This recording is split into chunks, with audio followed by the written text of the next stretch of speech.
আচ্ছা, the Gazi attack cinema সেই দৃশ্যটার কথা মনে আছে, যেখানে সাবমেরিনের পেট থেকে টর্পেডো বেরিয়ে এলো, তারপর নিঃশব্দে কেউ কিছু বোঝে ওঠার আগে নিখুঁতভাবে সামনে থাকা জাহাজে গিয়ে আঘাত করলো, তারপরই প্রচণ্ড বিস্ফোরণ, আর তাতে একবার দু টুকরো হয়ে গেল জাহাজ। 71 সালে ভারতীয় সাবমেরিন হুবহু এইভাবে ডুবিয়েছিল পাকিস্তানের সাবমেরিন পিএনএস গাজীকে।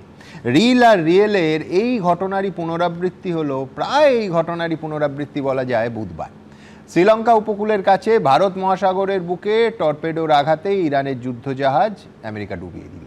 কারণ টিনটিনের ওই রেড সি শার্কসের কথা মনে পড়ে যেতে পারে, সেই রুদ্ধশ্বাস অ্যাডভেঞ্চার। কিন্তু রিয়েল, যেখানে রিল বা কমিক্সের থেকেও অনেক ঘটনাবহুল, সেটা এই ঘটনা প্রমাণ করে দিল। কারণ এই উত্তাপের মধ্যে ইরান কার্যত আমেরিকাকে চ্যালেঞ্জ জানাতে তার দ্বিতীয় রণতরী পাঠিয়ে দিল ভারত মহাসাগরের বুকে, ওই ঘটনাস্থলের কাছেই। আজকে আমার পরের বক্তা কর্নেল পৃথ্বীরঞ্জন দাস।